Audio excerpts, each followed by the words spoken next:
ხელოვნური ინტელექტის მიმართულებით ერთ-ერთმა ყველაზე ცნობილმა და გამოჩენილმა კომპანია OpenAI-მ დაადასტურა მორიგის სიახლე და ძალიან საინტერესო პროდუქტი, რომლის სახელწოდება არის ChatGPT Agent-ი, რომლის შესახებ უკვე დადასტურებულად ვიცით, რომ ის გამოვა ჯერჯერობით მხოლოდ შეზღუდული ცდომით მხოლოდ Pro მომხმარებლებისთვის, მაგრამ საბოლოო ჯამში ცხადია AI აგენტების შექმნა თითოეულ ადამიანს დასჭირდება, რადგან ეს არის უკვე მომავალი კაცობრიობისა და შემდეგი განვითარების ეტაპია სამუშაო ძალისა ზოგადად მთელ მსოფლიოში. მარტივად რომ ვთქვა, AI აგენტი არის პროგრამა, რომელიც სპეციალურად მორგებულია კონკრეტული ადამიანის, ანუ მისი მფლობელის და დამკვეთის ნებასურვილებს და აღასრულებს გარკვეულ დავალებებს. ხადია პირველ ეტაპზე ეს მარტივი არის ეს დავალებები, რაც გულისხმობს მაგალითად პრეზენტაციების შექმნას, ანუ სლაიდების შექმნას სხვადასხვა თემატიკაზე, აგრეთვე კერძებისთვის ინგრედიენტების შეძენას, ოღონდ ხადია ონლაინ მაღაზიებში მხოლოდ, რადგან თან იმ ონლაინ მაღაზიებში, სადაც ეს ინტეგრაცია არის შესაძლებელი, მაგალითად Amazon-ზე, რადგან ხადია ასე შეუძლია ჯერ ეს, მაგრამ ესეც მომავალ შეიცვლება და აგრეთვე ხარჯების შედგენა, ანუ ბიუჯეტირების შედგენა, Excel-ის ფაილების დამუშავება და ასე შემდეგ, მოკლედ მარტივი ფინანსური კალკულაციები და იქ ანალიზის გაკეთება და რჩევების მიცემა ადამიანისთვის, მაგალითად ამ მიმართულებით ჯობია მეტი ფული დაიხარჯოს, ვიდრე ამ მიმართულებით და პირიქით აქ შეიძლება დაიზოგოს და აქ გადახარჯვა არის და ასე შემდეგ, მოკლედ პირველ ეტაპზე არის ეს. ავტომატურად დაგეგმაც არის შესაძლებელი, რომ პირობითად ყოველი თვის 5 რიცხვში ხელოვნურმა ინტელექტმა ადამიანს შეახსენოს, რომ კონკრეტული რაღაც აქვს გასაკეთებელი, ან მაგალითად ავტომატური გადარიცხვა აქვს შესრულებელი კონკრეტული მისამართით ამ და ამ დღეს და ამ დღეს ან შეახსენოს, ან თვითონ გადარიცხოს. აი, მსგავს ოპერაციებზე არის შესაძლებლობებზე არის ახლა საუბარი, მაგრამ ამ შესაძლებლობებს ან ახლავს რისკები, როგორც ChatGPT-ში ამბობენ და მთავარი რისკი, რომელიც საზოგადოებას აწუხებს ამ მიმართულებით, არის პირადი ინფორმაციის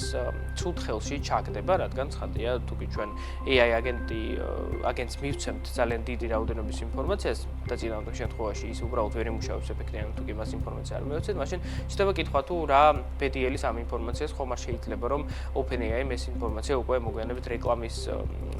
განმათავსებელ კომპანიებზე გაყიდოს, როგორც ამას Google და სხვა კომპანიები აკეთებენ, მაგრამ როგორც ამბობენ, მოკლედ OpenAI-ში ჩატის ისტორიის სრულად წაშლა მხოლოდ ერთი ღილაკით იქნება შესაძლებელი, რაც საკმაოდ კარგი და აპრობირებული პრაქტიკაა და ასევე ნებისმიერი აქტიური ვებგვერდის გათიშვაც შეიძლება და თან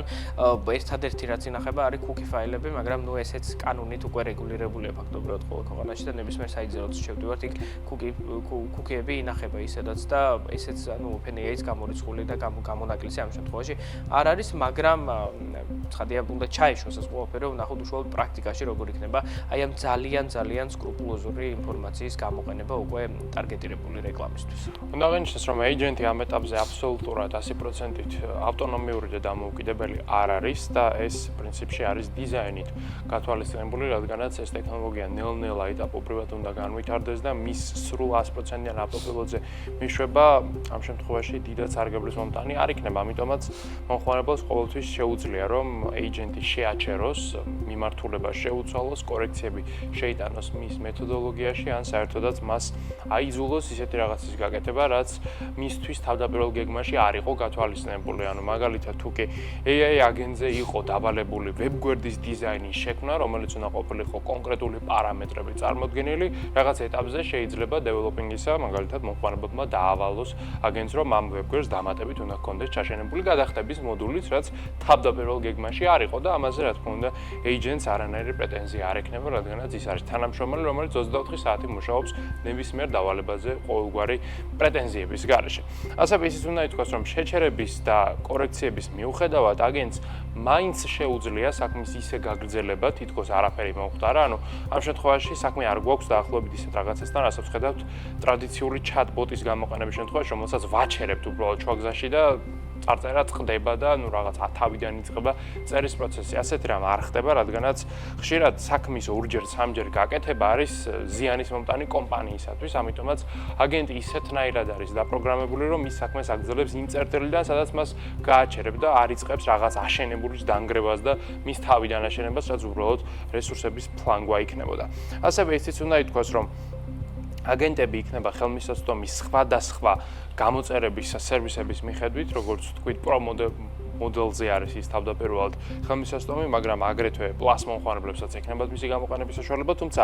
team მომხმარებლებისთვის, ანუ ეს უფრო მეტად კორპორაციულ სექტორზე არის გათვლილი, მათთვის agent-ის სხვა ფუნქციონალიც ექნება ხელმისაწვდომი, ანუ ორ მომხმარებელს შეიძლება ჰქონდეს ორი აგენტი, რომლებიც ერთმანეთთან იქნებიან სინქრონში და არ გვექნება ისეთი მოცემულობა, რომ მაგალითად ერთიც და მეორე შეიძლება ერთ და იგივე რაღაცას აკეთებდნენ და აქ იფლანგებოდეს რესურსები, ანუ შიდა კომუნიკაცია და სინქრონი შეიძლება იქნეს მიღწეული კომპანიისათვის, რაც რა თქმა უნდა, ყველა კომპანიისთვის არის მთავარი მიზანი და ამოცანა. ხო, აქვე ორი სიტყვა თქვა თავად აგენტების ტექნოლოგიაზე, რადგან ეს არის პრინციპში ამ ეტაპზე ყველაზე მნიშვნელოვანი გარღვევა, რომელიც AI-ის მიმართულებით იყო, რადგან ამ დრომდე საუბარი იყო ადამიანის გაძლიერებაზე AI-ის მიმართულებით, ხოლო ახლა უკვე დამოუკიდებელი AI აგენტები შეძლებენ კონკრეტული ადამიანების და მიმართულებების როლების შეთავსებას, რაც საბოლოო ჯამში მოგწევს იმ მოცემულობას, რომ შესაძლოა უკვე მომდევნო წლებში მართლაც გამოჩნდეს ერთ ადამიანი, ანი $1 მილიარდ შეფასებული კომპანიები, ამაზე უკვე საუბრობენ